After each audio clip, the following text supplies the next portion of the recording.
All right. YouTube is live. I hope I can figure out how in the world to get the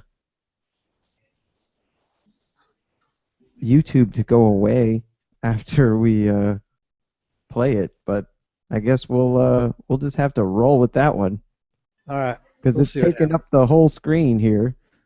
Maybe I just have to click on someone. All right. Well, we're live on YouTube. Say hi to YouTube.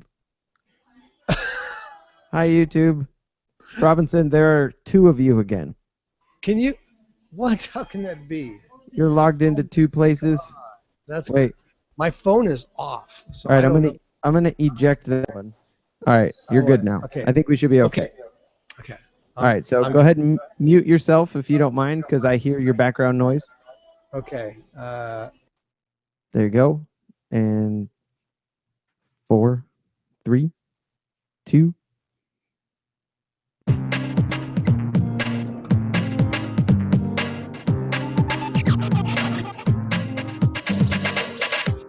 Welcome to the Sober Happy Hour radio broadcast. I am your host. We are coming to you live from youtube.com, streaming on radiovalencia.fm and all around the world via podcast on iTunes, Google Hangouts. We don't even know anymore. Things are a little bit crazy around here. Thank you for your patience while we're getting this ball rolling. It is hard to remote broadcast from Vietnam and across town in Tempe, Arizona. If anybody is looking at Robinson's video footage right now, no, he is not the silhouette of a child molester fiddling with a black silhouette of a microphone that just so happens to look a little phallic. Don't worry.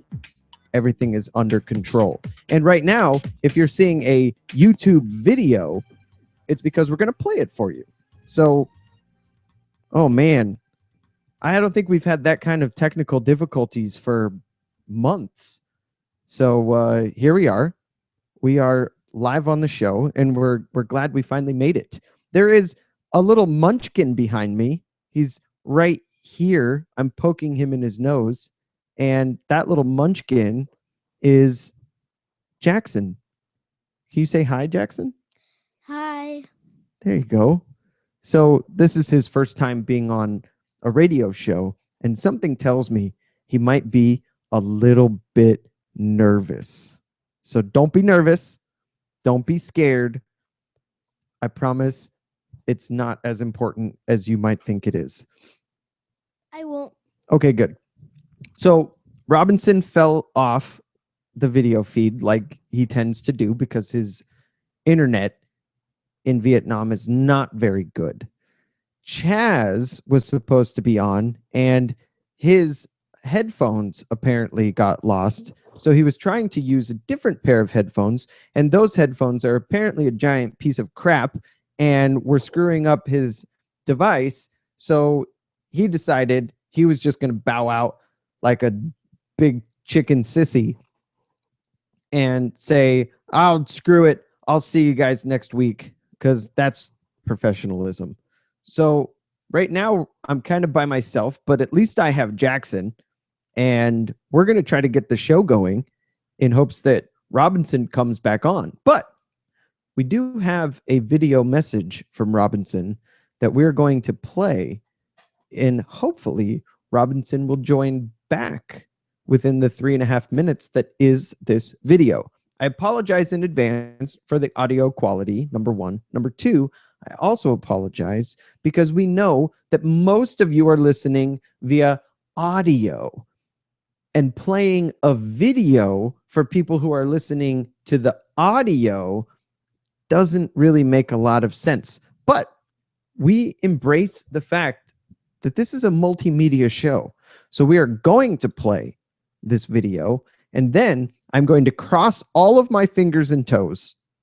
Jackson, you can cross your fingers and toes too once the video's over, that we can figure out how in the hell to get the normal video back up and running. So if I can't figure that out, then we're probably going to be in big fat trouble and have Robinson's stupid face showing up in the screen like this for the entire 2 hours of the show. Jackson will only be joining us for a little bit because he's 7 and it is 10:30 at night right now, way past his bedtime, but we thought it would be fun. He thought it would be fun to be on a live radio and video streaming show one time in his short little life. And hopefully not for the last time. So we'll play Robinson's video. Hopefully Robinson will rejoin us here in a moment. I'm going to send him another invite real quick, and we will from there figure out what the hell else we're going to do. We do have a topic for the night. After this video, we'll talk about what that topic is and talk about that. So here we go. Here's Robinson's video live from Saigon, Vietnam. Also, time. It's not your bedtime? I meant it's not a school night. That's right. It's not a school night. So here we go. We're going to start the video again.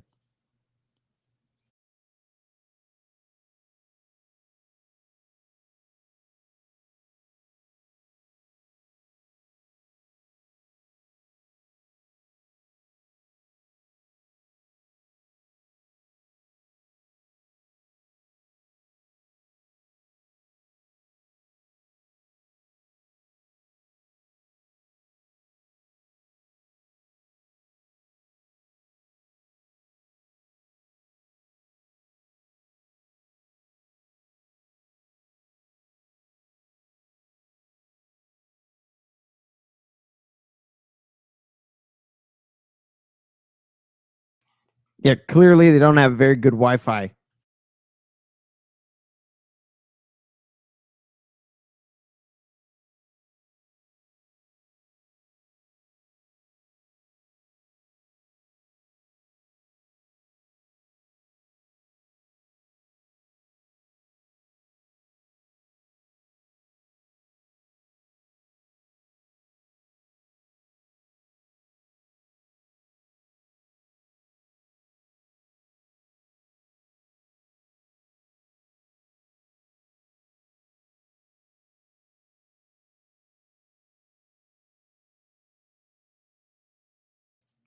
This is a really exciting video.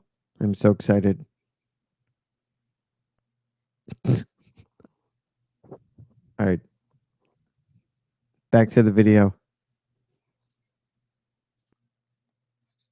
I wonder if it's taller than the Empire State Building. I don't know. Let's watch.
Cool.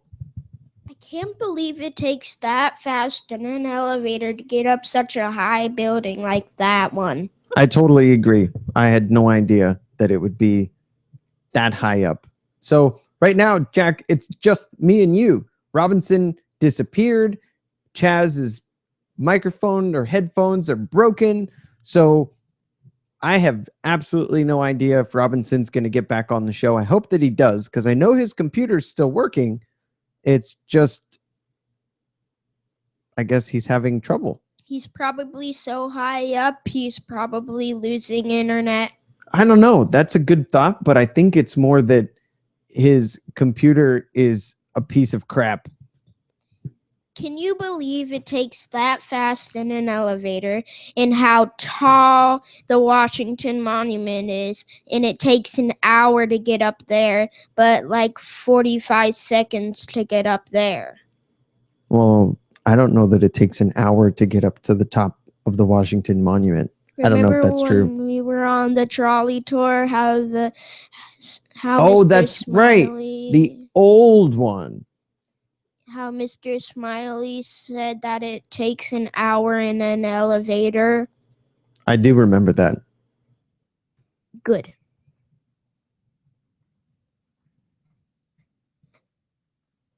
I wonder if Robinson will be back on the radio show today. I hope so. I know he's trying to get back on, but he doesn't like to listen when I tell him what the rules are of how to get on. So that's why we hear that sound going bing, bing, bing, bing, bing. No, But it doesn't goes work that like way. This. Oh, tell me what it goes like. Do do do do. That's how it goes? Yeah. All right. I can dig it.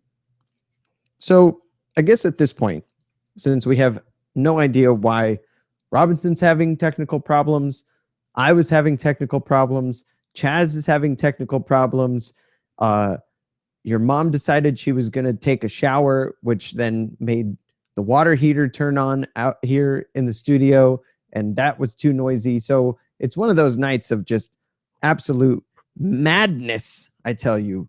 Crazy madness. So what we might have to do is do a truncated version of the show. Do you know what that means? Truncated? No, no idea. It means a shorter version of the show because we're clearly having lots of problems. We could make this a short episode, Okay. just me and you, and then call it quits. We'll play a repeat episode on the Radio Valencia and then figure this out, get back on it next week. What do you think? That sounds fun to do, just me and you. If Robinson ever gets back on, then we'll just talk about, whatever. Yeah, what do you want to talk about? Oh, I know. What? What if we talk about Mortal Kombat. Mortal Kombat? We could talk about Mortal Kombat, but I don't know that that's one of the Appropriate. I just don't know that's one of the things that we talk about on this show. So I don't know if you're right. It might not be appropriate. What if today you went to a birthday party today? Yeah, but Mortal Kombat. Well, you know how today there's technical difficulties with Chaz and Robinson, wherever his headphones are. And whatever the internet's doing to Robinson's computer. So this might be appropriate, maybe, because it's so random without two more people on here talking about other grown-up stuff and You're stuff right. like that. The grown-up stuff is kind of boring to you. I know that. But I will tell you this. Even though it's kind of boring to you, Yeah, it's not necessarily boring to everybody else. I know. Did you know that? Yeah. So I think you could be my interview subject for the evening, and I could ask you questions about the birthday party that you went to today. What do you think? Sure. All right. So I could go with that. Whose birthday party was it? It was my second best friend's birthday party, and we went to Glow Golf at Paradise Valley Mall. Well, but you got to let me ask you the questions. So here we go. Question number 1. Who was your friend whose birthday party it was?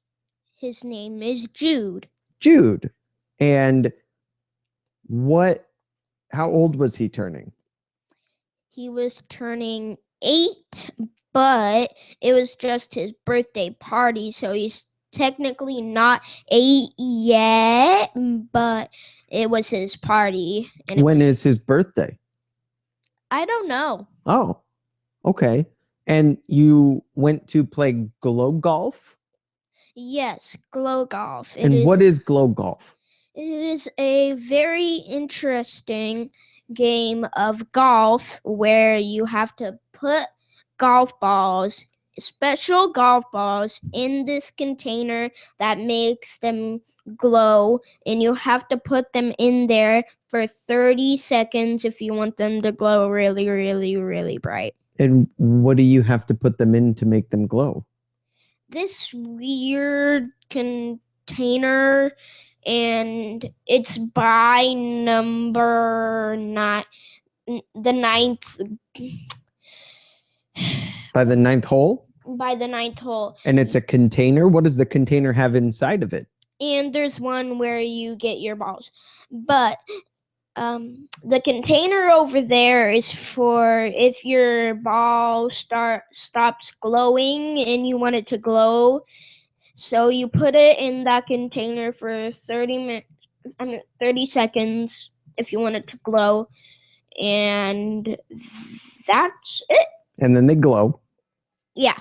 And when they glow, what do you do with them? So you grab a club and you put it on this green line, and the first hole you have to make it in. It's kind of weird because there's this bridge you have to make it over and in, but it can slide all the way back in. It can slide all the way back if you're not too careful, because there's not a little railing like regular miniature golf. It can go all the way back to the start, and then you would have to restart the whole game. What? Oh. And then when you restart the game, where do you go from there? You have to start from the very beginning? Robinson's back on. I know Robinson's back on. That was very perceptive of you. You saw that he was back on, and you found a way to let the audience know that Robinson is back on. And we still only see a silhouette of Robinson. He kind of looks like a shadow person, huh? Can we still talk about the birthday party? Yeah, we'll let Robinson get his microphone situation figured out. And we'll Okay. finish talking about the birthday party. Yeah, we can see you. We see you. We can see you and we can hear you.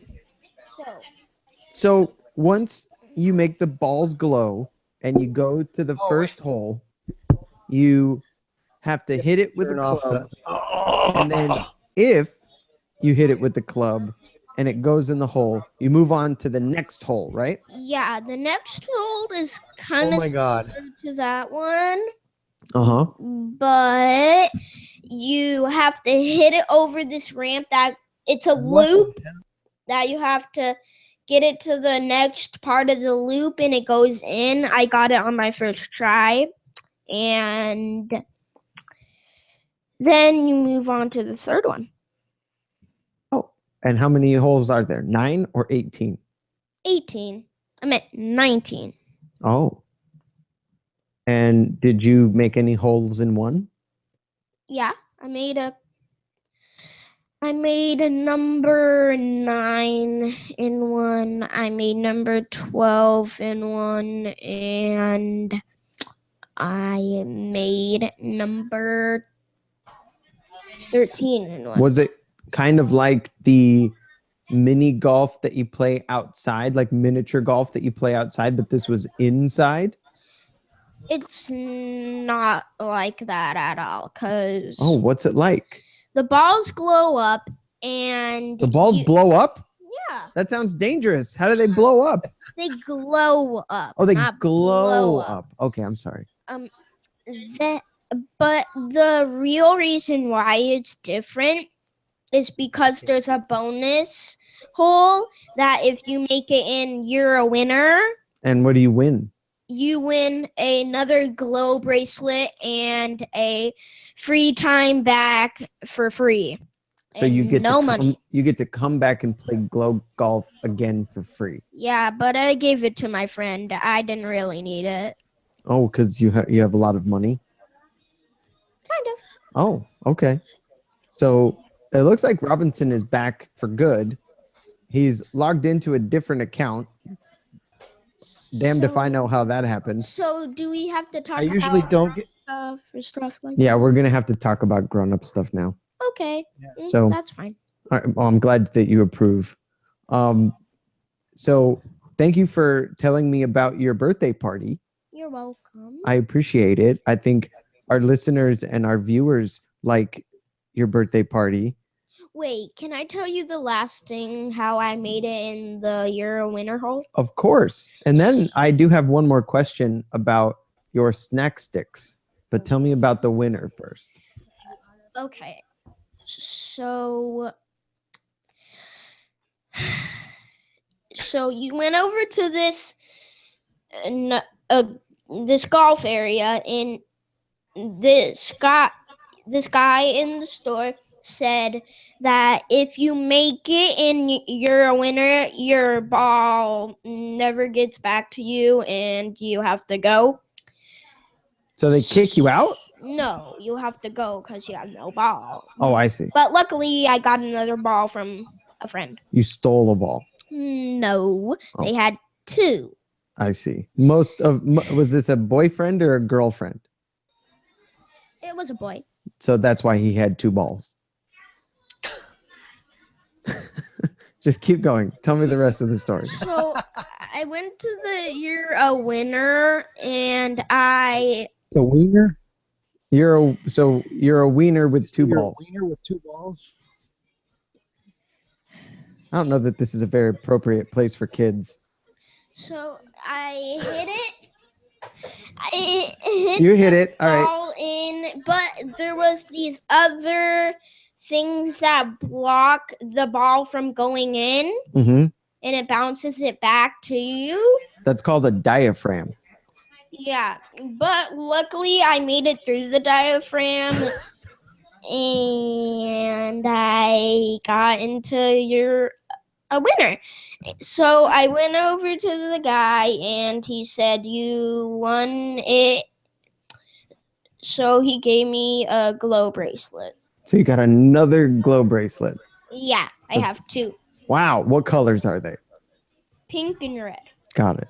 Pink and red. And your mother showed me a picture of a slightly ridiculous treat that was given out at the Glow Golf place for you Yeah. and your friends. What was this treat?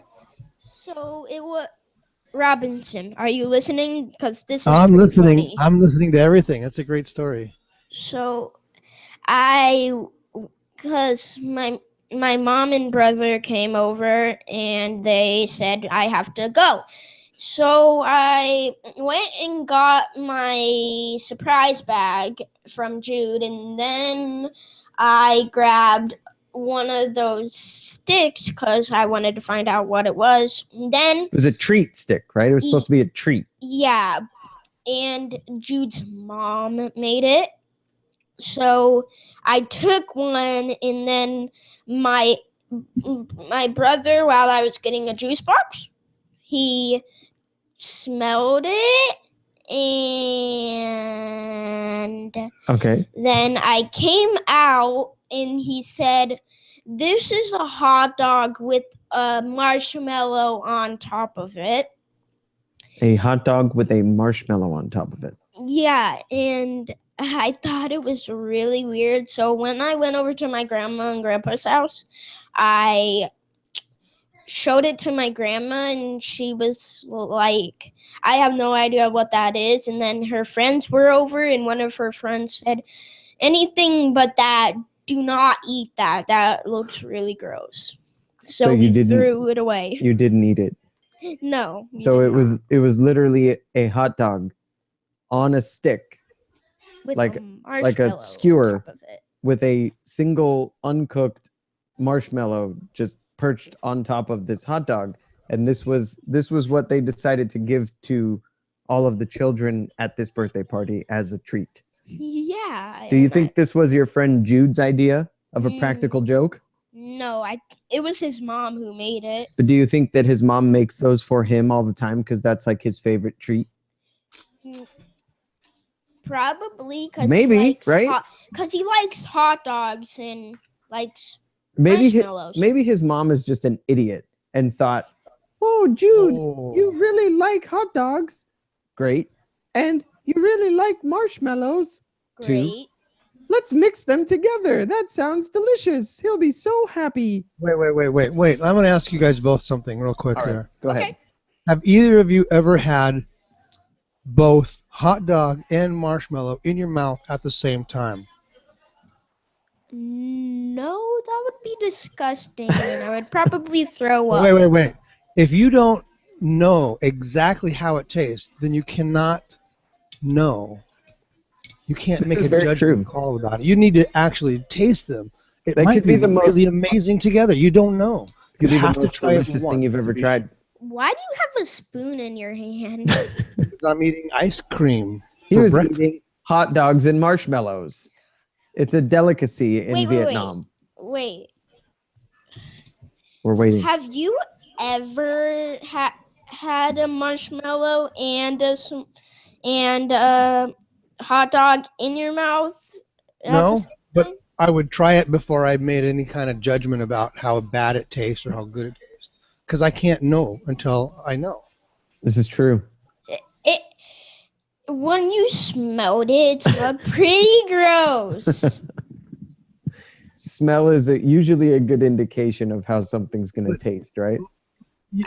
Okay, your Not father so much. is a culinary expert. He knows that there are a lot of strange, unusual things that you can combine together in foods that you Yeah, would I never know. suspect. You This would is never true. suspect that they would be good together until you actually tried it.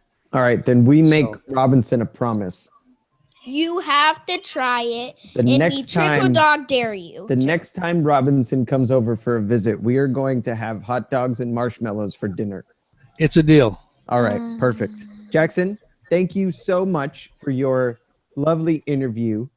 It is way past your bedtime. It is now 11 o'clock. What was it that we decided before you came on the show?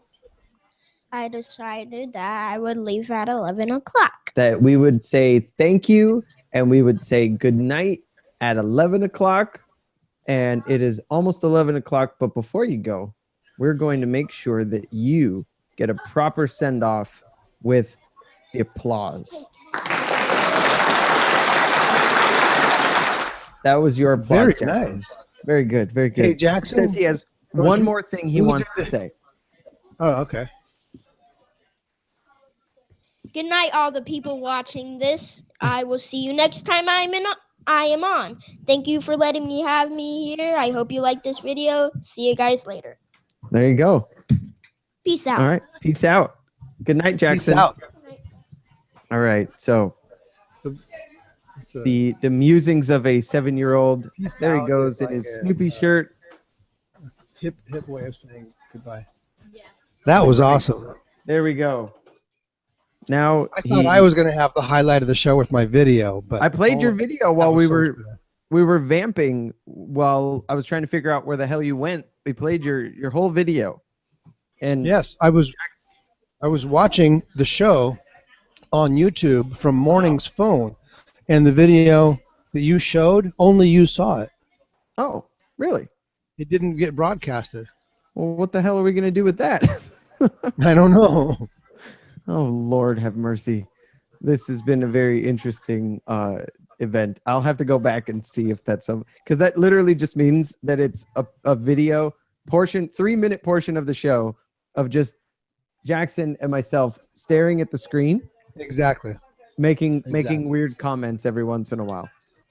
Jackson asking about if your ears popped when you went up that fast in the elevator. And then 10 seconds later, you said, "Oh, my ears are popping." And then I thought maybe he had seen the video first or something. So, all right. Well, this still is the Sober Happy Hour radio broadcast.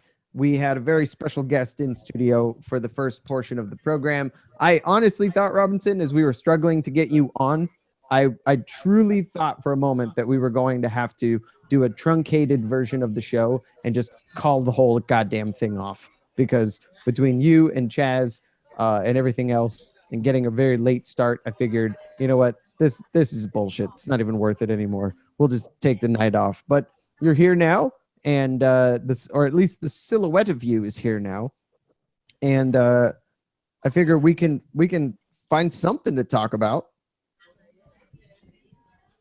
So if you want to get in touch with us, you may do so via facebook.com/soberhappyhour. Follow us on Twitter @soberhappyhour. I need to use the Twitter more. The Twitter's been neglected recently. And visit us at soberhappyhour.com. You can subscribe to the podcast on iTunes, Sober Happy Hour right there on the iTunes. And we do the show live on YouTube every Saturday night at 10 p.m. Phoenix time. That would be 9 p.m. Pacific time and midnight Eastern. So we also post the podcast of the previous week's show that streams live, semi-live on Radio Valencia the week after it's been recorded on YouTube. So all that is very true, and I wouldn't lie to you. So this week we are without Chaz. He broke his shit, and he'll make it up to us next week, I promise. Hopefully everybody enjoyed that little tidbit of absolute adorable with my 7-year-old son Jackson. If you didn't enjoy it, then that means you don't have a heart, and you should probably jump off a building. Robinson is enjoying his breakfast with a beautiful view of a silhouette of a female blocking our view of Saigon. So hello, girl. And That's morning. Oh, that's morning. Hi, morning. I don't know. Try to lift my computer up a little bit higher here. There you go. Just put some plates underneath it. Yes, I was doing that before, but I wanted to give you a good background of the. If I put it high, then I cut my head off. That's all right. Because we can't see you anyway. Now you can see the view. Ooh. The lovely view of that guy. The what? There was just a guy over there. I said a lovely view of that guy. Oh, yeah. He's not there anymore. No, so we wanted to do the show on a particular topic that we had talked about a couple of weeks ago on the show. Unfortunately, we remembered the one topic, which was hitting rock bottom. We remembered that one. And we had another one. But unfortunately, something about corporate something. Corporate something. Man, I honestly don't remember. Corporate pharmaceuticals. It was something that we just like touched on in a previous episode, and we wanted to do like an entire show on it.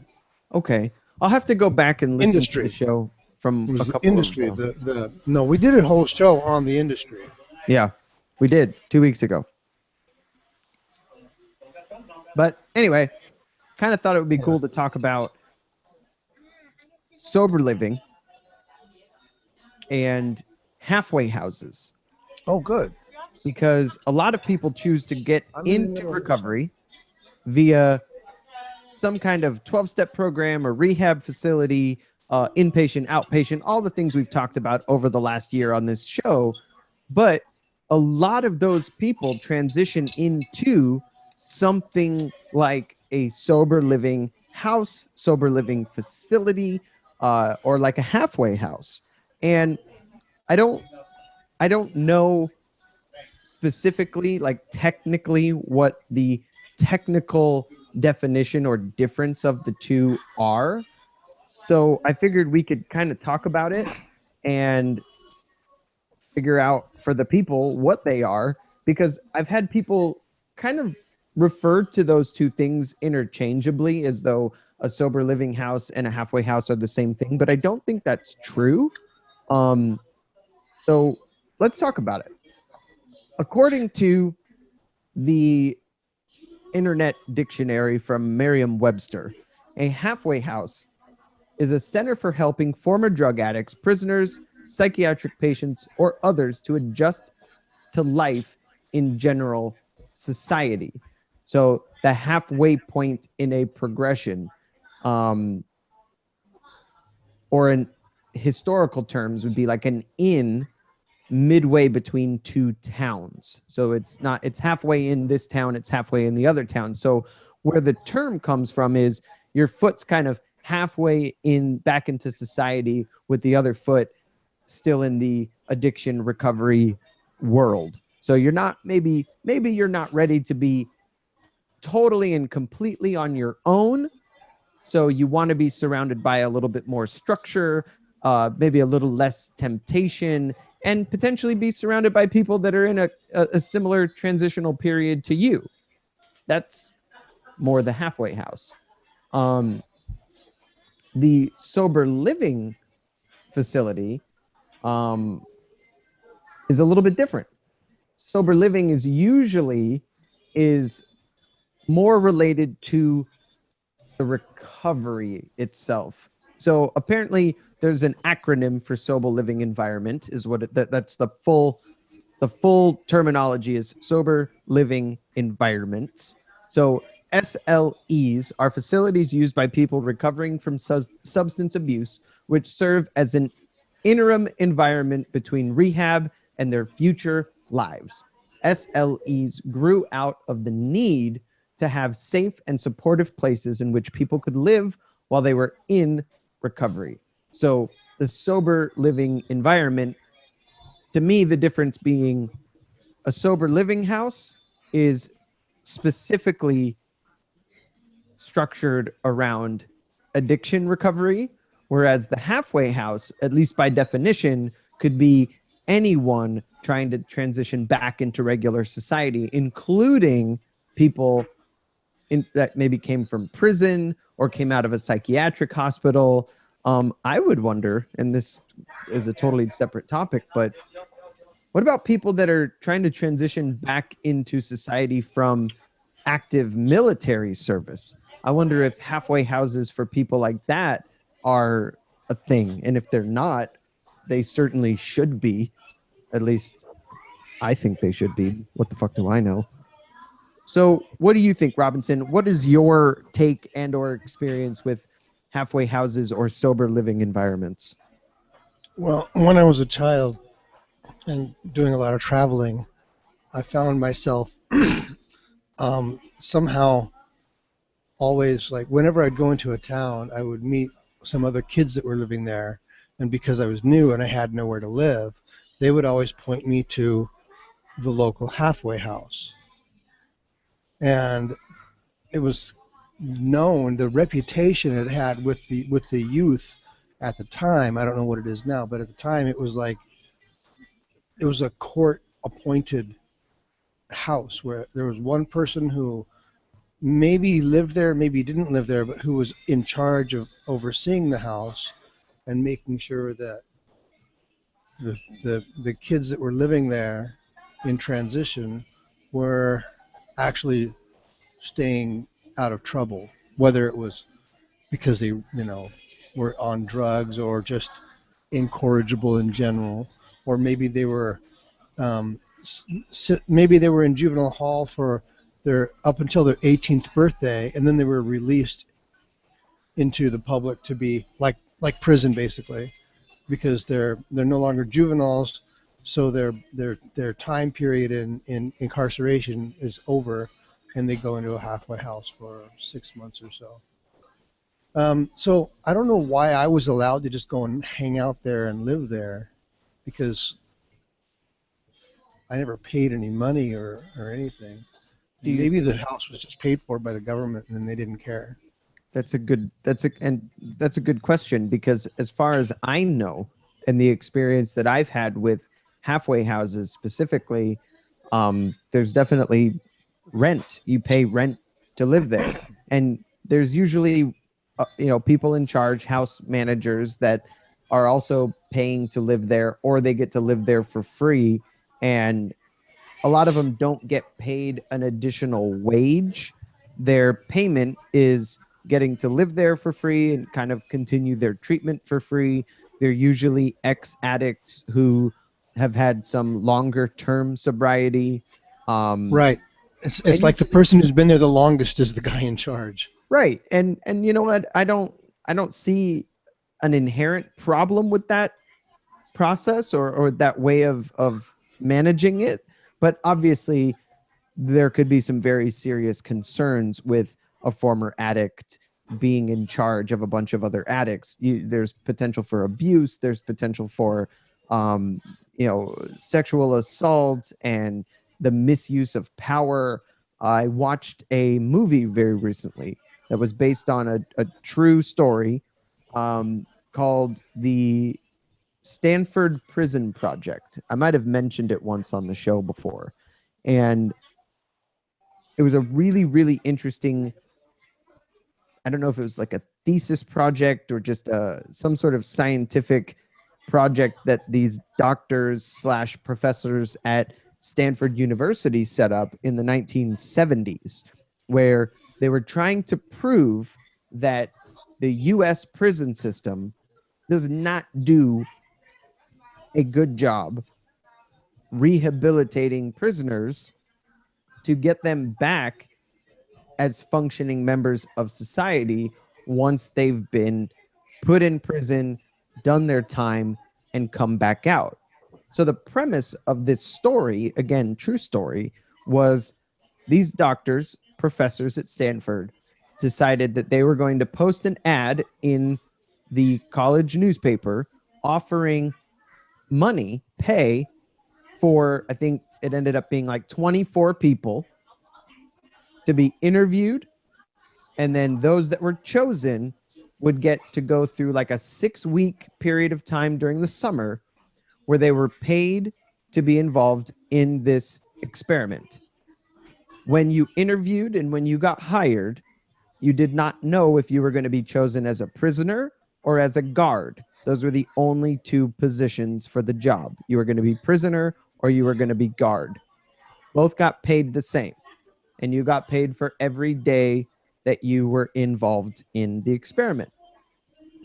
They picked even number of each, guards and prisoners, and they tried to choose the people they thought would be better suited for each role.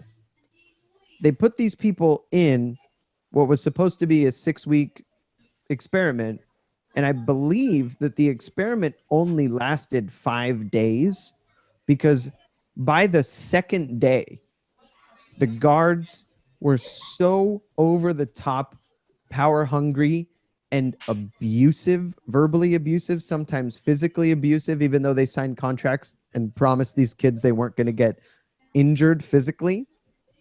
They took it to the extremes that you would not ever believe what these guards started putting these fake prisoners through. And the worst part, and the reason they pulled the plug after only a handful of days, was they were starting to see what would have the potential of being long-term psychological damage to these fake prisoners who knew full well that they were not in a prison. They were in a, closed down office floor, and they just kind of converted it into a fake prison, gave them cots to sleep on, and they had 3 square meals a day in a hallway. But it wasn't like they felt like they were behind bars or anything, and they knew that if they wanted to quit, they could quit, but they wouldn't get paid if they quit early. So it was absolutely stunning to watch this experiment just completely fly off the rails. And they tried to keep it together as long as they could, but apparently a handful of these prisoners were permanently scarred by this 5-day long experience of being treated like prisoners and being treated like less than human. And some of them started to show traits of post-traumatic stress. Some of them started showing symptoms of just completely shutting down and losing every bit of self that they had. And that's after 5 days. Yes. In a very controlled environment. So the reason I bring that up and spent such a long time telling the story was I look at some of these sober living places or these halfway houses, and part of my brain gets a little bit concerned about the amount of power that people who may not be psychologically stable have over some very unstable and potentially very impressionable people that they are charged with overseeing during this transitional period in their life. I don't know what the statistics are. Go ahead. If you recall, at the beginning of this project, they were put in a room where they had a button and they could push the button to electrocute the prisoner or the person in the other room for, answering a question wrong or something, and they could turn up the amount of electricity. And they were told, don't worry about the prisoner, it's not really going to hurt them. Right. And that was kind of a psychological preface for the people who became the guards, that it was okay. They knew mentally that this was just an experiment, that it was okay to be excessive in your injury because they're not really going to get hurt. And I think that led a lot to the result of them taking the power too far. Had they been, because I remember seeing it, and some of them were like, they didn't want to turn the power up, they didn't want to push the button at all, but they were coerced or convinced that it was okay. It's okay to do this. Yeah. And they couldn't see exactly what was going on in the other room. And they could hear the screams. Sure. But they didn't know if they were real screams, if they were artificial screams. They didn't know what part of this experiment was for them or for the person in the other room. So that had a lot to do with, I think, the outcome of the experiment. I think in a situation where you've got a halfway house, yeah, there's one person who, he doesn't really make any decisions. He's just the key holder. Do you think that could go to their head, though? Well, I suppose if someone's a bit of a megalomaniac, or has a Hitler complex, he could probably take advantage of it. But I think he'd get called on and kicked out by the rest. There isn't really that much power in being head of a halfway house, unless you're able to somehow rule this house by fear, and that if you can strike fear into the minds of these people that are in your charge and tell them, hey, this is just how it works around here, but if I hear that you're going around telling people that things are rough, I'll make sure something bad happens to you, or you'll get kicked out, right? That fear of homelessness could be pretty severe, I would imagine.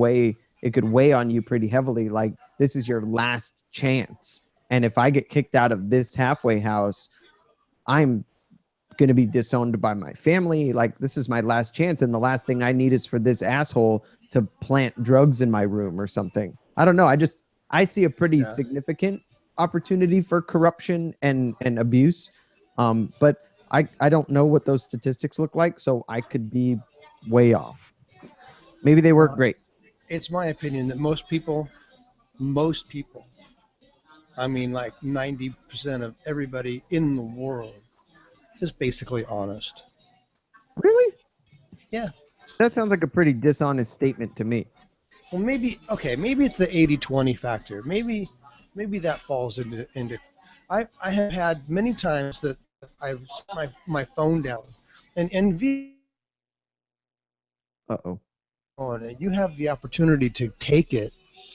That's a good thing. I mean, it's like nobody, a lot of people can't afford a smartphone, and I've had one that was stolen from me while I was sleeping at the airport, and another one I left it on, in the cubby on my motor scooter when I went parking, only for a few seconds, and I went back to get it, and the guy took it, and I knew who took it, but I couldn't prove it, and I couldn't, I could have called the police, but it would have cost me more money than to just buy another phone. So, but I've had more cases where I've set my phone down, and even though it's very valuable here, and somebody could have just picked it up, put it in their pocket, but 8 times out of 10, they brought it back to me and said, hey, you should keep an eye on your phone, or you left this on your motorcycle. So I think that's true. I think most people in general are honest. And so I'm looking here, characteristics of sober living houses. So there's some interesting points here. Sober living houses are structured in a way that avoids some of the limitations of halfway houses. The essential characteristics include 1. An alcohol and drug-free living environment for individuals attempting to abstain from alcohol and drugs. 2. No formal treatment services, but either mandated or strongly encouraged attendance at 12-step self-help groups such as Alcoholics Anonymous. 3. Required compliance with house rules such as maintaining abstinence, paying rent and other fees, participating in house chores, attending house meetings. 4. Resident responsibility for financing rent and other costs. And 5. An invitation for residents to stay in the house as long as they wish, provided they comply with the house rules. Sober living houses have their origins in the state of California, and most continue to be located there. It's difficult to ascertain the exact number because they're not formal treatment programs. Therefore, they're outside the purview of state licensing agencies, which I find actually kind of interesting because that gives them free reign to do pretty much whatever they want if there's no regulation. However, in California, many sober living houses are affiliated with coalitions or associations that monitor health, safety, quality, and adherence to peer-oriented model of recovery, such as the California Association of Addiction Recovery Resources, CAARR, or the Sober Living Network, SLN. Over 24 agencies affiliated with CAARR offer clean and sober living services. The SLN has over 500 individual houses among its memberships.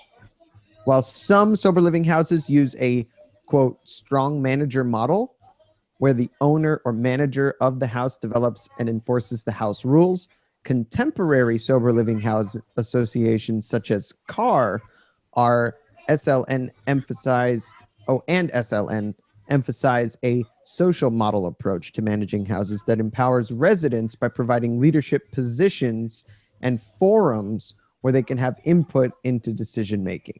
Some houses have a residents council, which functions as a type of government for the house. So I like that idea. And something tells me, Robinson, that you like that idea too, about of all the residents having some sort of input or say via, some sort of weekly or monthly committee voting system. meeting. Yes, Right. I agree. I think, and in fact, in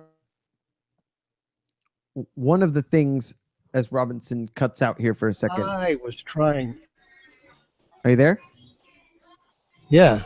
Sorry, you cut out for a minute. Can you hear me now? Yeah, it just cut out. I think the internet dropped out for a second. I remember you and I talked endlessly about plans for years. We had these just grandiose plans of opening a sort of live work studio in the East Bay of San Francisco, and Oakland, Berkeley, somewhere like that. And we're trying to find spaces that we could convert into a community like live work place, and build individual studios or rooms for people. And we had talked numerous times about what the governing system would be, because rather than you, the one who started it, being in control of everything, you wouldn't like that. Letting the residents make decisions and control everything based on a democracy. Is that how you feel that a sober living facility would be best governed as well? I don't know now, because I actually did that program. I got a space, and I tried to give myself kind of a position where everyone knew that I was the landlord, but I wasn't the decision-making landlord. My job was just making sure that everyone, paid their rent, and if something needed to be taken care of, like maintenance, I was the maintenance man more than anything. But I also tried to keep myself in as a member of the artist. So I was a non-resident member of a resident artist community. And I made the mistake of giving myself veto power, and it caused a lot of problems because it made everyone feel like it didn't really matter what they decided they wanted to do. If I said, no, I don't like that, then that was how it went. And so So rather than just give yourself ultimate power over everything and create rules and enforce those rules, you tried to make a more democratic community, but because maybe these people weren't going to make the best decisions for the greater whole, you had the ability to say, well, hold on a second. I don't think that Yeah. cutting everybody's rent in half would be the best idea for maintaining this community. Right. So they had basically steering power over the direction of the studios and what kind of events were going to transpire and take place there. And there were some good parties. And um, I learned something very, very valuable during the course of that. And I didn't learn it until it was too late. And what I learned was when you're managing a group of people, there's a magic number. And that magic number is between 12 and 30. It's very easy to manage up to 12 people by yourself. And it's also easy to manage 30 or more people by yourself. But when you're in between, you're going to have chaos. Why? I don't know why. It's just one of those natural things in human nature. Because when you have more than 12 and less than 30, somewhere in that group, they're going to divide into two groups automatically. Okay. And they're going to basically fight each other. And if you have 30 or more, then they're going to divide into three groups. And when you have three, you've got an odd number, and the two outpowers the one. And they will also keep an eye on each other and monitor each other, whereas the group of two will always just be at war. And I ended up having half of my tenants move out one day. Wow. They all got together and secretly conspired to just leave. And I couldn't afford to keep the building because I didn't have tenants. And I also I had other weird little problems going on too. But that's a magic number between like 13 and 29. That's like Jesus had 12 disciples, not 13. It's like one of those. And I think there's 30 people in a troop or a company. 12 people in a company and 30 people in a troop, something like that. I don't know, but it's just used universally. And I had to learn that rule the hard way. So, but I wasn't in the military, so I don't know for sure. A halfway house, as opposed to a sober living facility, at least in the United States, most programs make a distinction between halfway house and sober living house. A halfway house is an active rehabilitation treatment program run throughout the day where the residents receive intensive individual and group counseling for their substance abuse while they establish a sober support network, secure new employment, and find new housing. Residents stay for 1 to 6 months, whereas in the sober living facility, they stay as long as they'd like. And I think that's a pretty big distinction between the two, because sober living is something that could realistically be very long term. If you wanted to stay in a sober living place to keep your life on track because maybe you have a track record of relapse, sober living could be a great place for you. You have a great support network. You've got the ability to, take housemates to meetings and stay strong through the company and accountability of others who will grow to care about you. If anybody's ever lived with a roommate before, you know that it is not uncommon for that relationship to turn into something special, right? They become a good friend, a best friend. In some cases, we make the tragic mistake of turning them into a sexual partner. But at a halfway house, I guess the whole point being you have 1 foot in society, 1 foot in recovery or in addiction, and this is a place to go while you're trying to get your life back on track. And I think the distinction is important and should not be downplayed. So Yes, I think a lot of people would transfer from a halfway house into a sober living environment I don't disagree. I think that's absolutely true. So if they're smart anyway. yeah, and unfortunately, there's a lot of dumb people who will think, "Oh, Well, I'm I wouldn't say they're dumb. I would say they think they're stronger than they are, and they sure, think that they're after that 6 months that they've heard, and they can just go out and get an apartment and get a roommate. And if that roommate drinks, you know what? They're screwed. good luck." So they have to get if they get if they get together with someone else who is sober who's leaving the halfway house, and they go and get an apartment together, that can become a sober living environment just with two people. Yeah, that could Or work out if just they need a fine. third roommate, they could.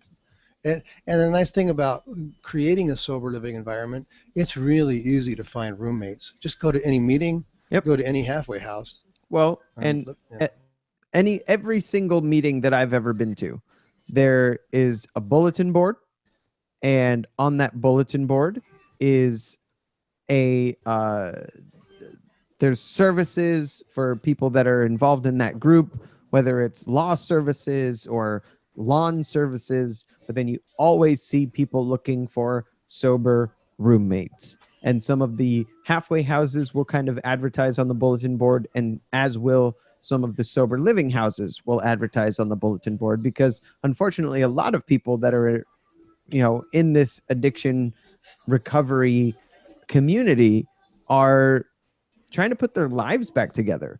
And a lot of time, the destruction of their life included losing their employment, losing their place of residence, and people essentially turning their backs on them. So if they have a community of people looking to help them rejoin society via a halfway house or a sober living facility, it can I mean, that can be the difference between long-term recovery and relapse. If you have a safe, sober place to stay versus couch surfing with old high school buddies who might still be drinking and using and living their lives because they didn't fall down the path of addiction and alcoholism. So Right. There could also be sober living houses where everyone there has never or never had a drug problem. They just know what it's like to be around people who do drugs. Don't basically a straight edge house would be a sober living environment. They're not people who came out of oop, addiction we're losing you again a little bit. or Let me try to reiterate what I think you just said. so these The have the made sober just the sober living facility doesn't necessarily have to be a group of people who are actively involved in the recovery aspect of things. They could just be a group of, well, I think what you said was straight edge people that want to live in a drug-free environment. And those people, unless you ask them, you will never know, could be more than willing to allow a recovering drug addict or alcoholic to join their house full of dudes or whatever, if you want to live in a place that's drug free. And another great option is a lot of these sober living places, specifically the sober living places in California that are governed by these committees and organizations. Most of them are non-co-ed. They are single gender. So you will be with a bunch of guys or a bunch of girls. So it will try probably to a wise idea. it is. And they even tell you when you're new to recovery that you should probably wait until you've been sober for a year to get into a relationship with a significant other.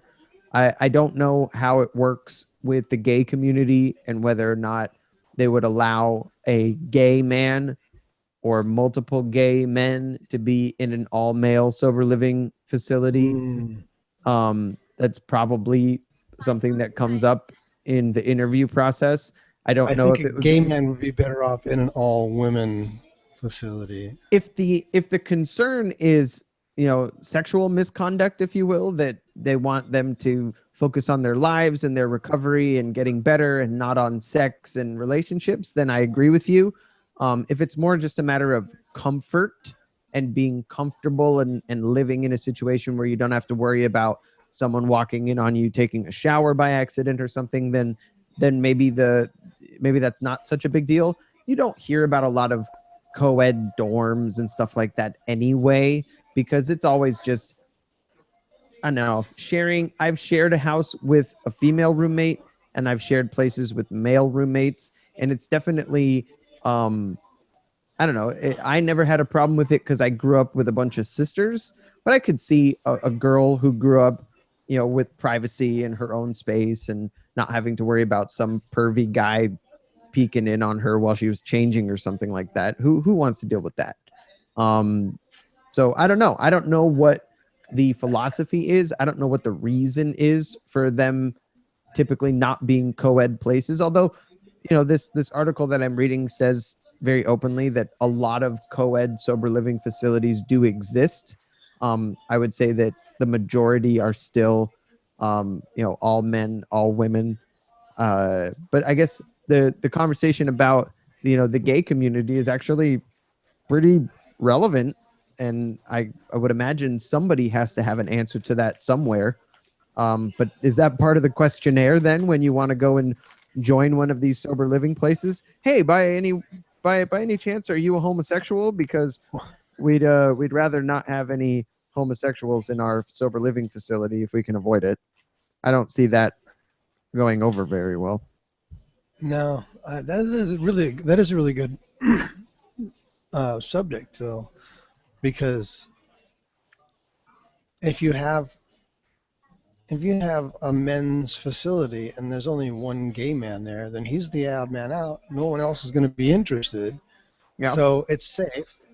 But if you have several gay, And or that if it's all gay, that could very much lead to sexual misconduct. right. Or, which is, I don't know if you're aware of this, but sex and drugs go hand in hand in the gay community.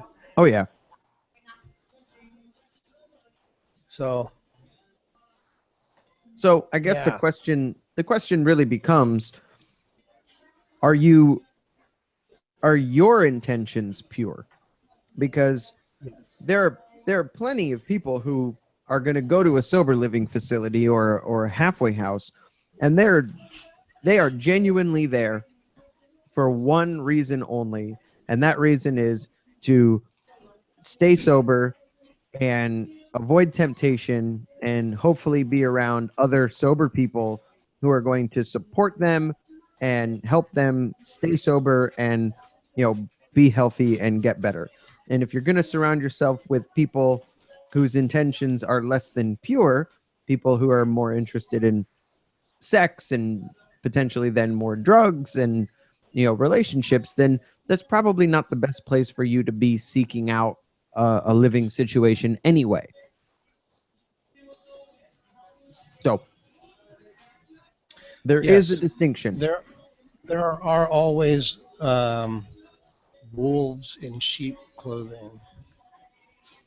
I have heard from sober perverts, not sober perverts, but perverts who aren't necessarily, strung out on drugs or anything, mild, occasional um, recreational drug users who have told me about going to Cocaine's Anonymous meetings, Mm-hmm. not with the intention of getting sober or getting anyone else to not be sober, but because cocaine recovery, the process of cocaine recovery leads you to search for something else that will give you the same satisfaction, and one of those things is sex. So Absolutely. going to a Cocaine's Anonymous meeting is a great way to get laid if you're a really homely guy. If you can't You know, if you don't know how to go to a bar and meet a girl, you can go to a Cocaine's Anonymous meeting and probably get laid. Right. I don't know if And that's good information to put on the radio.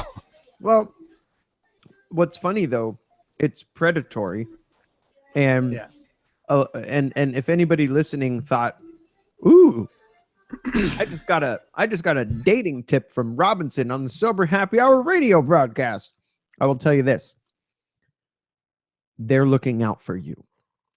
They are keenly aware of the shitheads that show up to meetings that are there just trying to score with the impressionable, newly sober or trying to get sober men and women who find themselves in situations that are somewhat desperate. And with that being said, the people that have been around for a while tend to be pretty aware of those kinds of predators showing up at their meetings. And I've seen people asked to stop coming around. Hey, we heard from one of our female members that you were being pretty aggressive and trying to get their phone number and asking them out, and it made them uncomfortable. So we're gonna politely ask you to stop coming. And I actually am glad that there are people looking out for the unfortunates in the group that might find themselves in those situations that they may not even be able to identify right off the bat. They may see it as a nice person trying to get to know them, and they're kind of lonely, and they're definitely down in the dumps, and maybe they've been wrapped up in drugs and alcohol for a while. So it's, finding a mate or somebody to treat them well, or even, somebody to sleep with them may be not, it maybe hasn't been the easiest thing for them recently, as they found themselves falling deeper and deeper and deeper into this addiction or alcoholism, that all of a sudden there's somebody there telling them that they're beautiful, telling them that they're making them feel wanted. And through that feeling, they are willing to potentially make a bad decision. And that bad decision could lead slowly down the path of even more destruction in their life, where maybe at first it's fun, it's exciting, just like any new relationship, especially when that relationship includes sex and then potentially drugs, the drugs that you were trying to get away from in your life. But all of a sudden this person's telling you that it's okay to use the drugs, and hey, we're doing it together, so it's okay, and I'll never let you go that far down again, and down the rabbit hole. And all the while their only interest is in continuing some sort of sexual relationship with you. So I'm glad that those kind of 12-step bouncers exist, because I have personally seen my fair share of sleazy guys, and it's not always guys. I can't just say that it is, but I've definitely seen more males than females who try to take advantage of that situation, and it's unfortunate. But if you find yourself in a situation where you're going to a meeting or attending some sort of recovery program, and you have somebody that's being inappropriate or being too aggressive or trying to pick up on you while you're trying to focus on your recovery, the best thing you could do is let the person in charge know that this is happening after you've asked them to politely leave you alone. And if they don't leave you alone, then you let somebody know, and they'll be asked to stop coming around. And that is totally 100% okay. Robinson, you're back. Yes, and if you are a predator, then you should be really slow and smooth about your. No, never mind. Because they'll catch on to you quick, buddy. So, to that point, let's take a break. Okay. We will we'll play a little tune, and then we will come back for the last 40 minutes or so of the Sober Happy Hour radio broadcast. We are talking about halfway houses, sober living facilities, And we'll get down a little bit more into the nitty-gritty details of what it feels like, what it looks like, what it is like to participate in one of these programs so that you can make a decision for yourself as to whether or not this is a path that might be right for you. And I firmly believe that this is a path that is probably right for a lot of people, and they maybe just don't know where to look or how to get involved. So when we come back, we will talk a little bit more about sober living, halfway houses on the Sober Happy Hour radio broadcast. If you want to get in touch with us, we would love to hear from you via email, soberhappyhour@gmail.com. You can reach out to us on Facebook. We get those messages and posts very, very quickly. So if you want to reach out that way, we'll respond to you as well. Twitter is another great way to follow us and get in touch with us at Sober Happy Hour on Twitter. And if you do all of that, you are a listener. Word of mouth is how we get most of our listenership. So please feel free, share with your friends. Tell them where you found us on iTunes. Search Sober Happy Hour. On YouTube, search Sober Happy Hour there as well. And you can subscribe on iTunes, subscribe on YouTube, leave a comment, leave a review, whatever you like. And we'll be grateful forever and always. You can also donate to the show at cash.me/$SHHRP or by searching the cash tag SHHRP on the Cash app on Android or iOS. So we're going to play a little tune. We'll be back with the last bit of the Sober Happy Hour radio broadcast right after this. Enjoy. This one starts out a little more quiet, so I don't know. It's an oldie, but a goodie. We'll be back.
Should I stay and suffer or get out and save my skin? You look to drive me insane now, honey. Now I know you're gonna try. I will not be the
baby.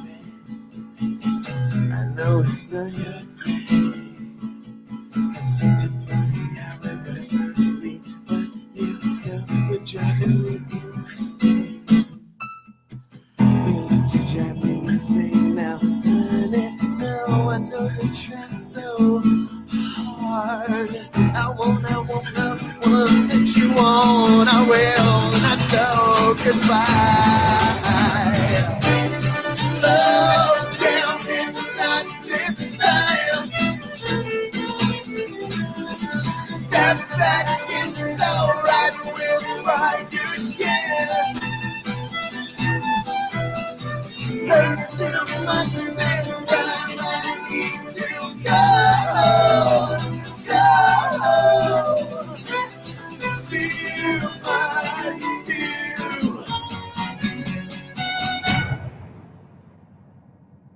Welcome back to the Sober Happy Hour radio broadcast. I am still your host, and we are still coming to you live on YouTube and kind of live on Radio Valencia. Kind of live, somewhat live, mostly live, but we can't take live calls on Radio Valencia, mostly because we're not actually live in the studio at Radio Valencia, but I'm hopeful one of these days when I win the Powerball that I will be able to broadcast the show live out of the studio in Radio Valencia. Or I say, screw it. If I win the Powerball, Robinson, I will buy Radio Valencia, God damn it. And all we'll play ever, forever, and always on Radio Valencia will be reruns of the Sober Happy Hour radio broadcast 24 hours a day, 7 days a week. Because I bet people would really enjoy listening to that 24 hours a day, 7 days a week. If my video stream looks a little choppy, it's because I made a mistake and I decided I was going to export tonight's show to Radio Valencia in the middle of doing this broadcast and forgot that it uses up a lot of bandwidth when I do that, and it makes my video look kind of choppy. So, I don't know. Is anybody actually really watching this for 2 hours, or do you think they're mostly just minimizing it and listening to it? I think that's mostly what happens. There's not really a whole lot going on visually, especially tonight with Robinson, who looks like he's like a secret government source. He is our secret government whistleblower that we have to keep silhouetted so that his identity is kept under wraps so that Edward Snowden doesn't come and find him and WikiLeak him all over the floor. Can you pause your download It's not a download. or your whatever? What is? It's what an is it? export. It'll be done in a couple of minutes. Okay. So I know I probably sound choppy and shitty to you. Thankfully, though, the recording comes straight from this microphone, so it shouldn't sound terrible. But is it choppy and terrible, the audio for you too, Robinson? Just a little bit, yeah. I've turned my Okay. computer a little bit so I can not be so silhouetted. Oh, you look, better? I can see you better now. Much So, better. During the music break, I walked the perimeter of the restaurant because it's got windows all the way around. And I noticed that one floor above is the helicopter landing pad. Oh, really? Imagine, if you can imagine a building that's kind of, it's narrow at the top. Or maybe you can pull up a picture of it, but it's narrow at the top and it's kind of like shaped like, what is it shaped like? Like if you took a banana, cut it in half and stuck it on, put it on a table standing up, it's kind of narrow. And then if you took a biscuit or like a cookie and shoved it into the side of the cookie and the side of the banana so that it was like a banana with a cookie sticking out of the side, or a cracker, or a Ritz. This building is making me banana hungry. with a Ritz shoved into the side of it. That Ritz would be the helicopter landing pad. Like midway up the building? Yes. Whoa. About 2/3 of the way. You can do an image search for BITEXCO building, And financial see this. building, in See Saigon. this funny thing. You can Let's see see. what it looks like. BIT. BITEXCO. Uh-huh. EXO Financial Tower. Right there you The go. Wikipedia. Oh, holy shit! You're not kidding. Yeah. I Banana would with a say, biscuit. okay. Or to me, it looks like a skinny, upright, duck-billed platypus. That's what it looks like. A Okay. standing I upright, think duck-billed platypus. it looks very Star Trek to me. It does look like the USS Enterprise slammed into the side of the building. Yeah. If you obviously we are an audio show, but if you have a moment, do a Google image search for BITEXCO Financial Tower in the Google image search, and you will see exactly what we're talking about. If you put two little googly eyes on the top of this building above the helipad, you would see the duck-billed platypus that I'm talking about. But I can totally see the USS Enterprise, and I can see the banana with the Ritz crackers shoved in it. I can totally see that. It's a blue banana, but a So banana no less. if you're watching the video, pause for a moment and do a quick Google search just so you can see where I'm broadcasting from right now. I'm just underneath the Ritz.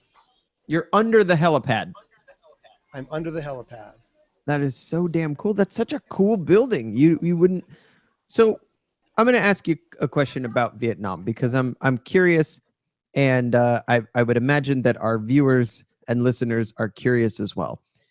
Okay. You've broadcasted from Hanoi, and that's more like suburbs where you were before, right? Kind of like a lot of people live there, but it's not this, awesome, very modern, cityscape of buildings and stuff in Hanoi, correct? Capital, and it's much greener, slower moving. It's not like fast paced it's like New York and San Francisco. New York is very fast paced, big buildings, and everyone's in a hurry, and you have a higher chance of getting mugged as opposed to San Francisco, where it's a lot slower. People are friendlier, and it's greener and healthier, and that's kind of the difference.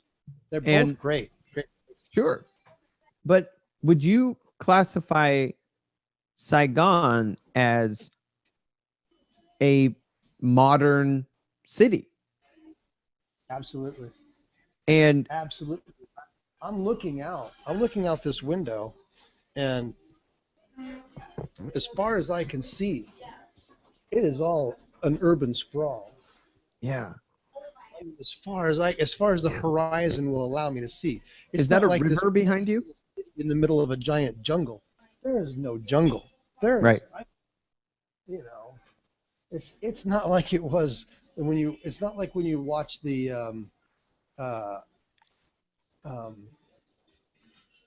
what's that Coppola film?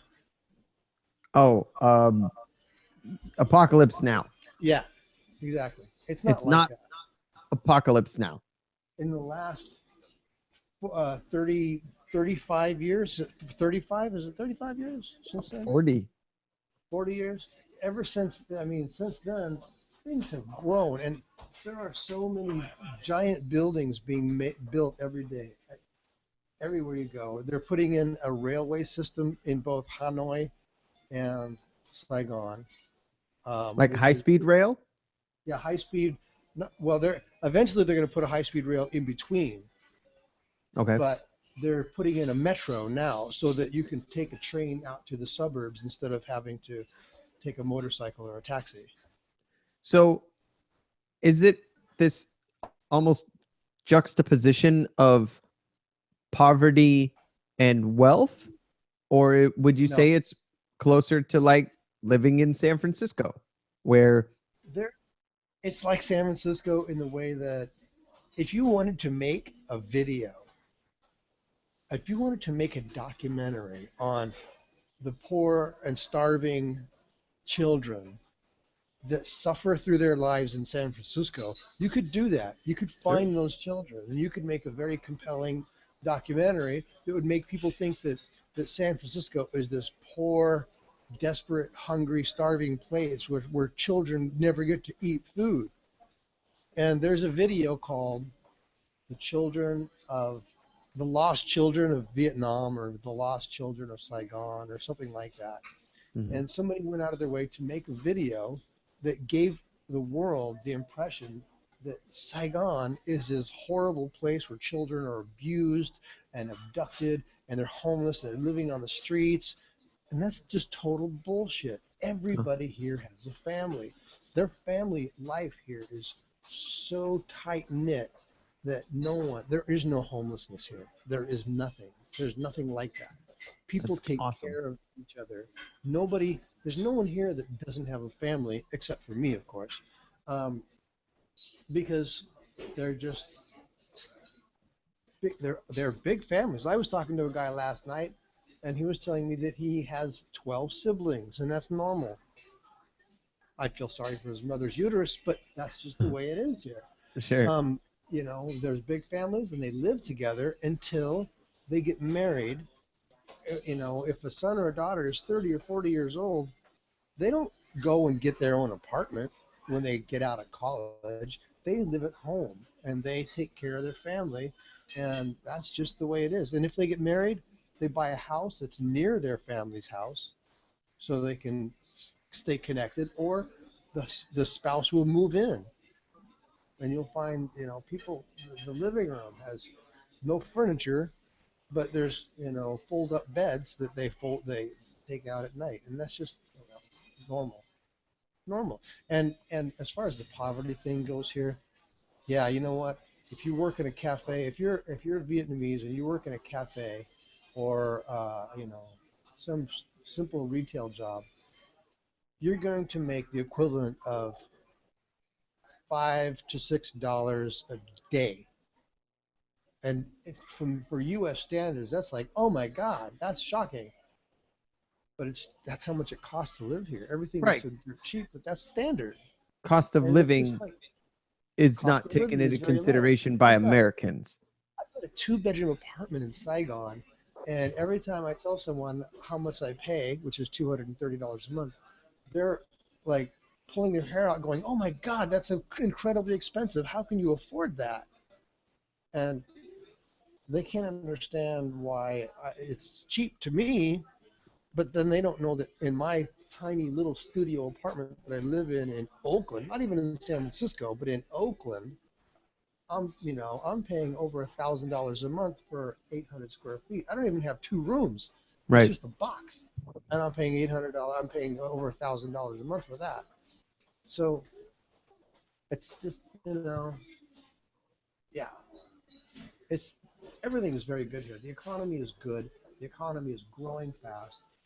The unemployment, yeah, there's unemployed people, and I've actually tried to help people get a job, and their response is, "No, that's okay. I live at home with my family. I don't Right. really need a job." Because someone's taking they're- care of them. no one is starving to death in Vietnam. Huh. And There's- how's the there's- healthcare system? Their healthcare system. I don't know, because I haven't had really. I know that there's. I don't know. That's a good question. Let me get back to that on the next Yeah. show. Absolutely. I'd be curious because I know that you were talking on a previous episode that if there is addiction, it's nobody's seeing it.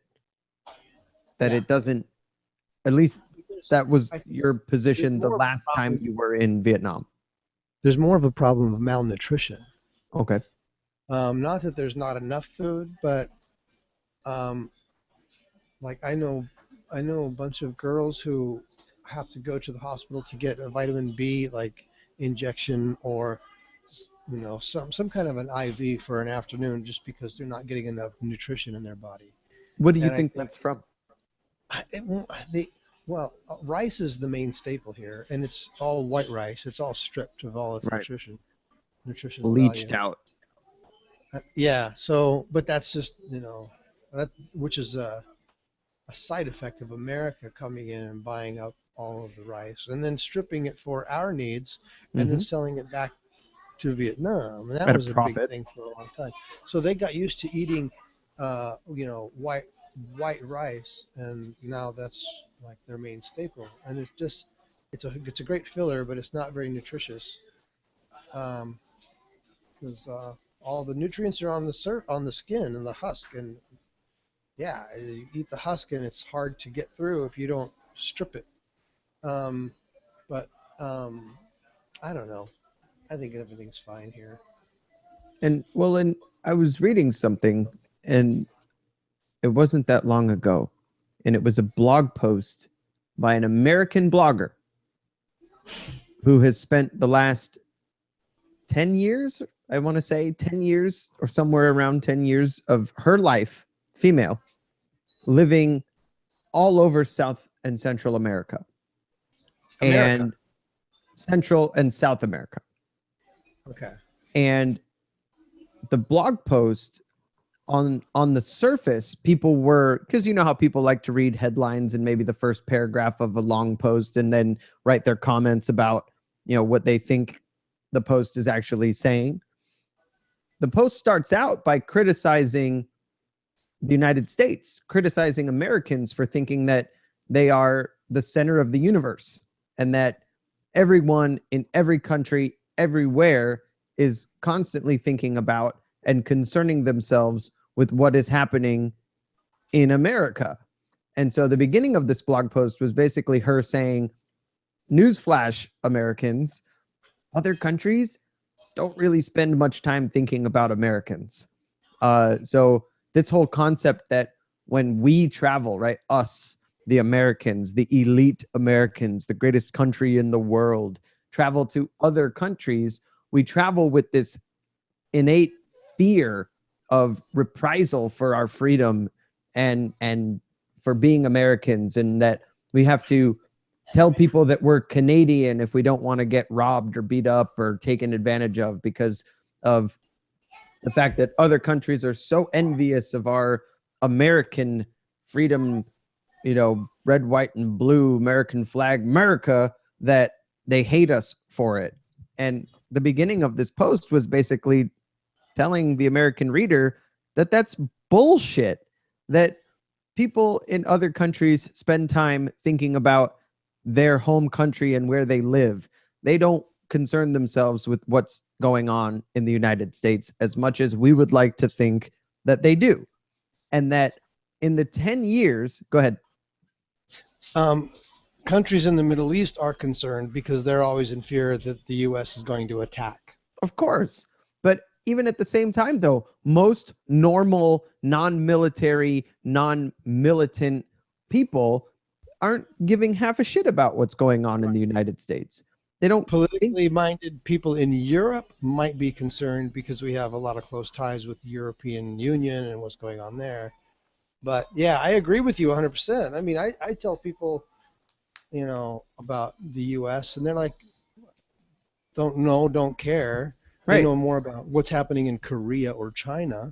Sure. Or politically Japan. minded people that are they're aware of what's going on in the world, but it doesn't have this disgusting partisan slant to it either. They just see it for what it is. Like, oh, America dropped to 38th in the world in education and 56th in healthcare. That sucks, America. I thought you were better than that. But they're more concerned about what's going on in their backyard. Of course they are. Why wouldn't they be? That'd be me being concerned with, what tile my neighbor just put in and what color they're painting their walls. I don't give a shit. I don't know. Nor would it be any of my goddamn business to try and find out the tile that they used. And, I could see inside the garage when they were refinishing the floor in their garage, looking at this weird speckle pattern flooring that they put in their garage. And I was like, that's kind of weird. But that's as far as I'm going to go because I don't care, because I don't have to live there. It's not my house. Let them do whatever the hell they want. And that's probably how most other countries are thinking about us. So her point was that she was basically trained as a young person in the US that every other country in the world is somehow substandard to the United States in one way or another. And that if you go somewhere, especially as a female, you're going to be raped or murdered or robbed or kidnapped for ransom. And that this is just something that happens all the time. As soon as they find out you're an American, you're going to be raped or murdered or kidnapped and held for ransom. And she was very wary of strangers because one big topic that she brought up in this article was that in America, we are medicated, detached, like solitary individuals for the most part. We do not believe in affection, physical attention with other human beings aside from our significant others and immediate family is just not something that we are comfortable with in the United States. And in other countries, especially in more Latin countries, you know, physical touch is a huge part of their social way of being. That if you greet someone that you haven't seen for a while or somebody that you see every day, they're greeted with a hug and a kiss, and you know, they're going to stand side by side one another with elbows touching. You know, in public transportation, their seats are scrunched together, and you know, everybody's on top of each other because that's not abnormal. But in the United States, God forbid,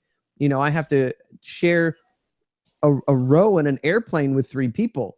You know, I'm looking for the row that only has one other person so I can have a seat between us. And you know, we barely shake hands, let alone kiss each other on the cheek. You know, and that she's out at a nightclub having a drink, and a random person invites her over to their house for dinner, and she's thinking, absolutely no way, no how am I going to go back to this person's house for dinner? They're going to rape me or murder me or hold me for ransom. And come to find out, that's totally normal. She was a stranger in a new town. They didn't know who she was. They figured, you know, maybe she needed a place to stay or somewhere to go or somewhere to eat. And they invited her into their home and gave her a wonderful home-cooked meal and treated her like a member of the family. And it was the most wonderful thing. And that's when everything in her mind changed. That in the 10 plus years that she's been traveling around South America in some of the, according to the US news, some of the seediest, scariest, most dangerous places in all of South America, she felt safer than if she had been walking down the streets of Oakland.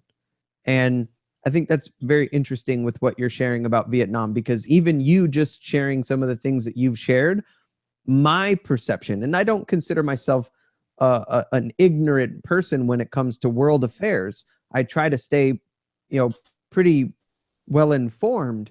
But here I am, 32 years old, thinking that Vietnam is some third world country with, you know, homelessness and poverty, and it's a scary, dirty, awful place. And when you told me, you know, when my best friend tells me he's going to be spending weeks or months at a time there, all I can think of is, holy shit, man, like, don't get yourself killed. And now I see you in the top of this beautiful brand new high-rise building having lunch, and I'm jealous. And I want to go.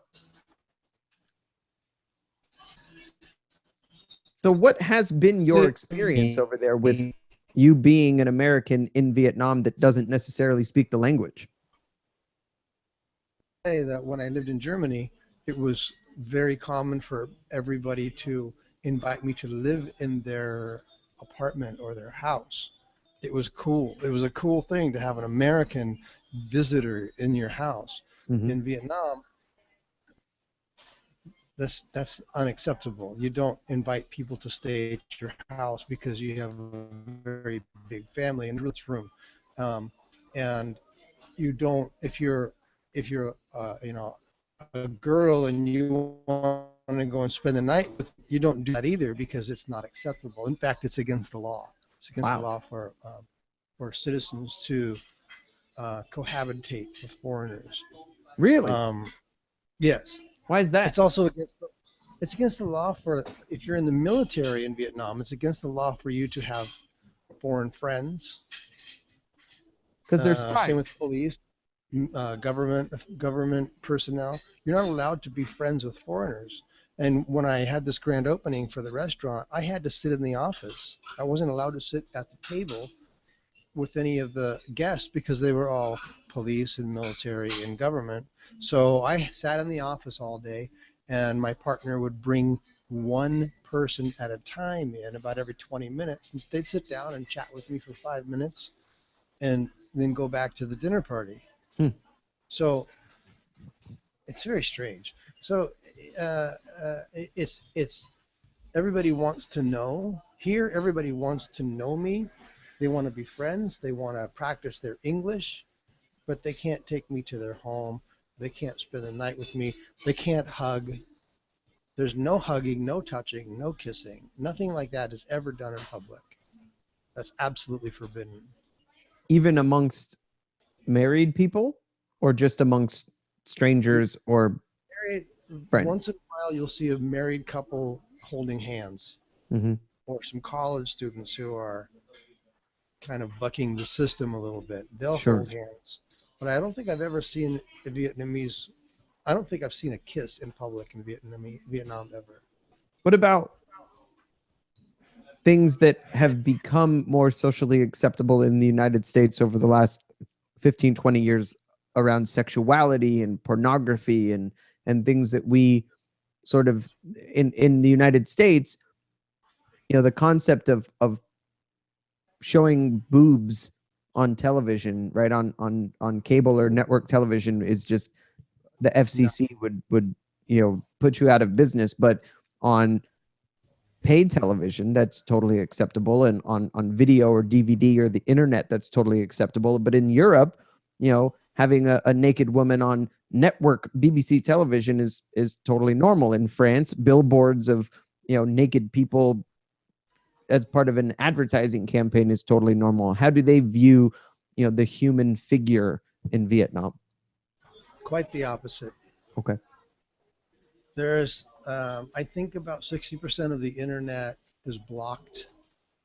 There's, no or very little pornography.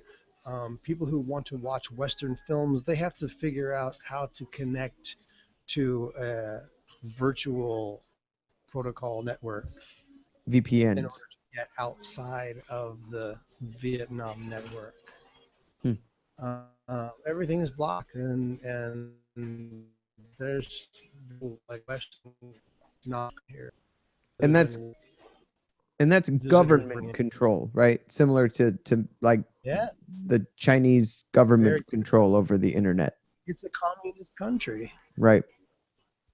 You forget that. I forget that. It's hard to remember that because, I'm here and it's just like I feel free.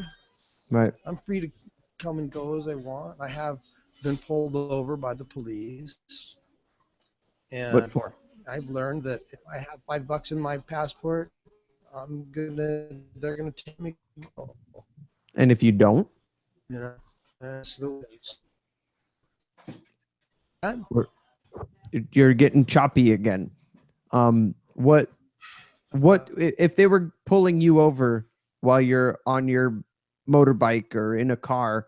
What would be their reason for doing that? Just suspicion that the same kind of suspicion Well, that I was where was I was here in Saigon.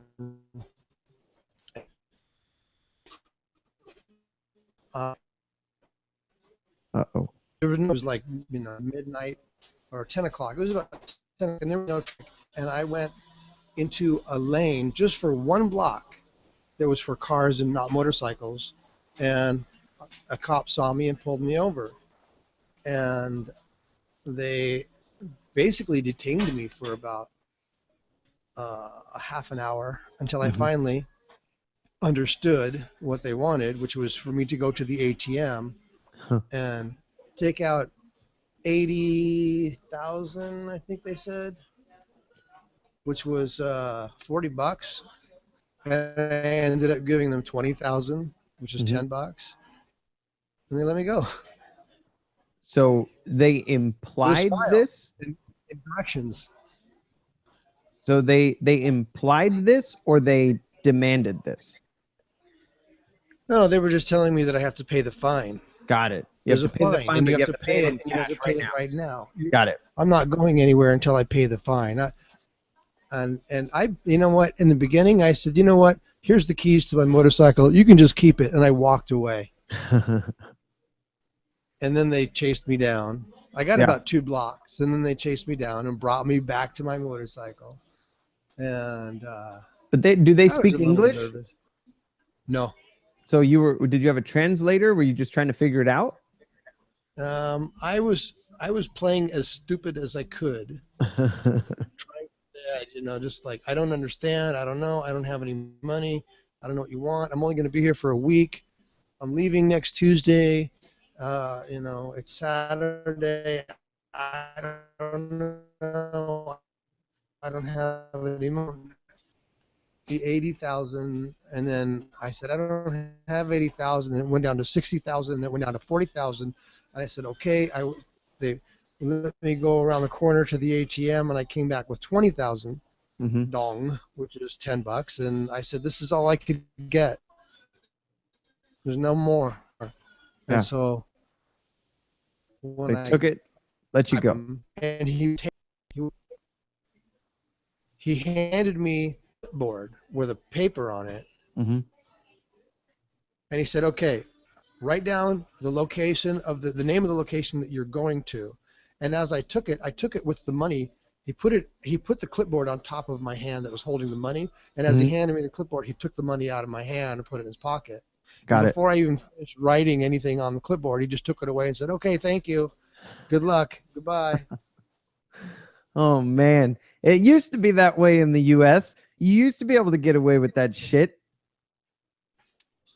Not anymore. Yeah. Get away with it if you have money. My mother works for the federal government, and it used to be that if she's got a big fat fuck off federal badge, right? A big old golden shield that she has to carry. And it used to be that she could basically get out of anything by keeping her driver's license in her credentials. And yes, if she would pull, license and registration, you're just driving 100 miles an hour in a 50 zone. And she'd pull out her credentials, and that was where her ID was. And they would see the shield on her credentials and say, oh, okay, you're one of us. You're free to go. Right. Just slow it down a little. It's unsafe, ma'am. And she says, unfortunately, that doesn't work anymore.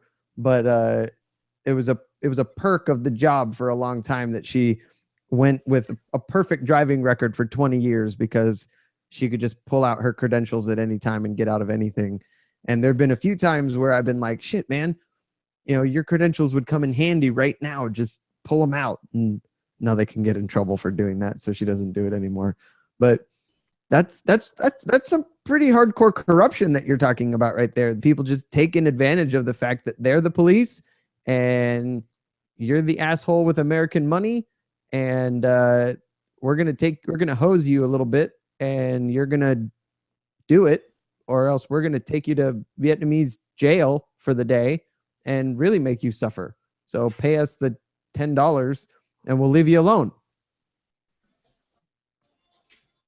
Yep.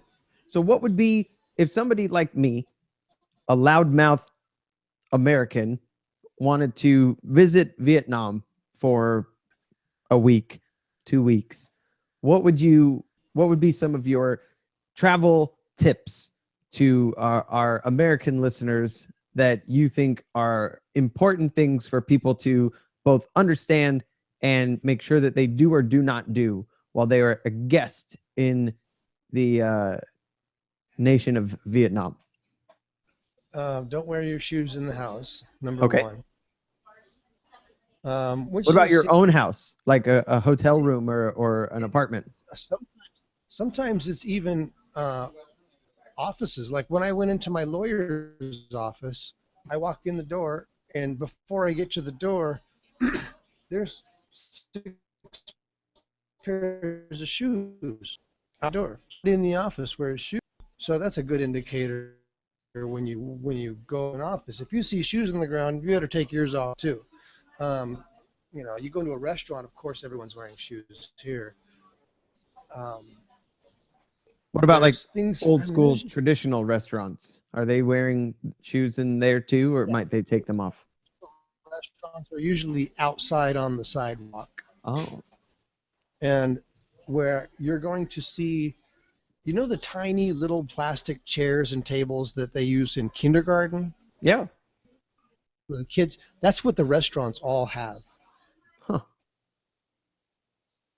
Are people that much smaller in Vietnam? When you go to a restaurant with real chairs and real tables, you have to search for it. Huh. What about your restaurant? 80%. 80% of the cafes. My restaurant is indoors, but when sidewalk portion outdoors, you're sitting at a very low table with tiny little plastic chairs. Huh. That's just what they do. That's just common. And Well, I'm a whole we are. video shower stall. I didn't hear I've what you not just seen said. a shower stall,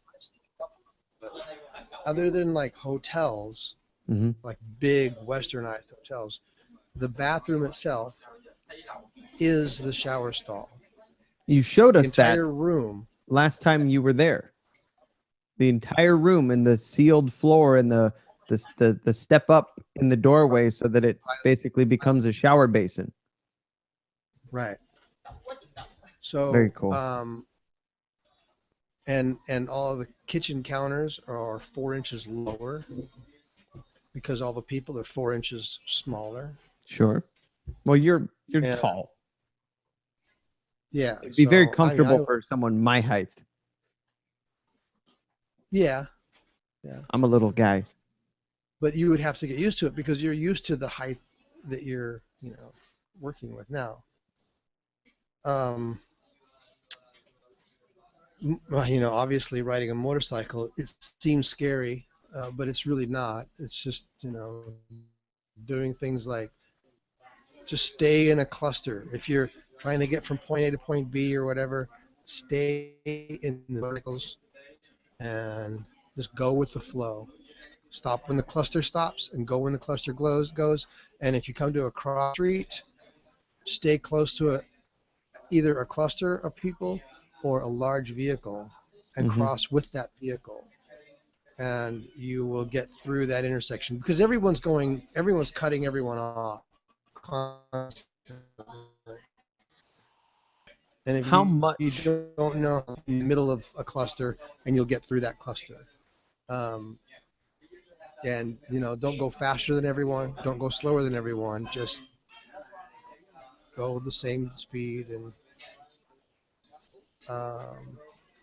On average, how much would you say that it would cost somebody to be in Vietnam per day? I mean, hotel, 3 square meals, a little bit of sightseeing, public transportation or renting a motorcycle or something like that. Like what would it cost to spend an extended amount of time in Vietnam that's more than just a few days?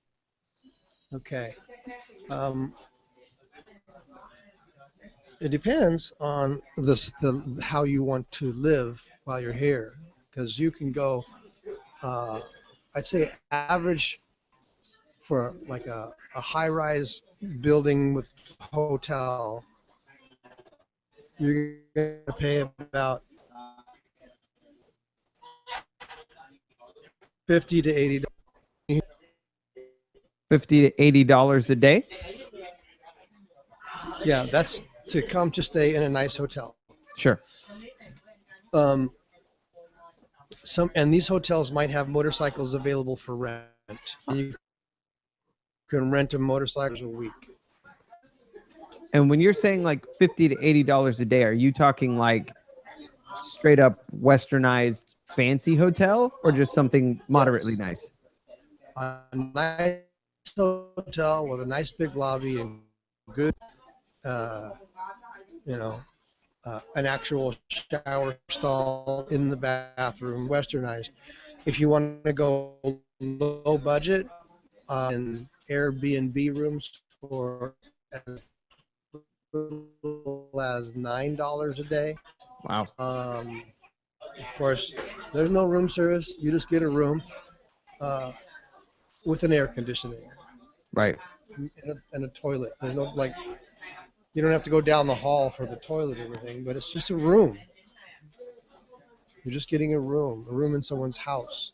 And most rooms in most houses have their own toilet and shower.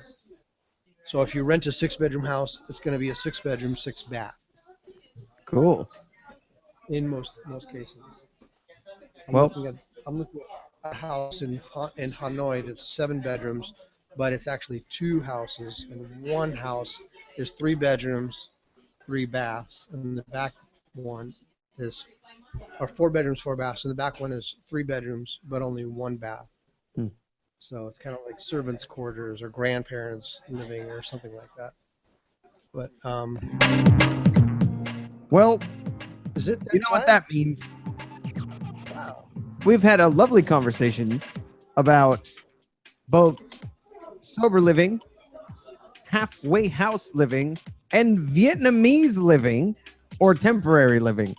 And I'm really glad that we had an opportunity to have that conversation there at the end, because we had a little bit of technical difficulties with Chaz tonight. He was not able to join us, but Robinson, of course, is there middle of the day in beautiful Saigon, Vietnam, and had no idea that they had banana-shaped buildings with Ritz crackers sticking out the side with the USS Enterprise as a place for helicopters to land. Very exciting. But if anybody's interested in more about sober living, halfway houses, things like that, all of the research is online, and there are sober living facilities and halfway houses all over this fine land that we call the United States of America and elsewhere. The UK has a great system for halfway houses and sober living, as well as Australia and Canada, and other places, I'm sure. Those are just kind of the big ones that they talk about on the internets. Robinson, thank you so much for the information and conversation around your travels there to Vietnam. We are all quite jealous of the time that you've gotten to spend there. When do you come home? February 11th. All right. So we will see you soon, my friend. And that's pretty much it. That gets us to the end of our 2-hour broadcast. Thanks for staying with us. We apologize for the audio interference throughout. And a special thank you to our little man, Jackson, for his interview at the beginning of the show. If it weren't for his filling in, the show would have been far more boring than it needed to be. And if you or yours is considering getting sober, I highly recommend it. Have a good rest of your day. And remember, Robinson. pain is inevitable, but suffering is a choice. Amen. All right, that's it. We'll see you next right. week. Good night. See you next week. Good night.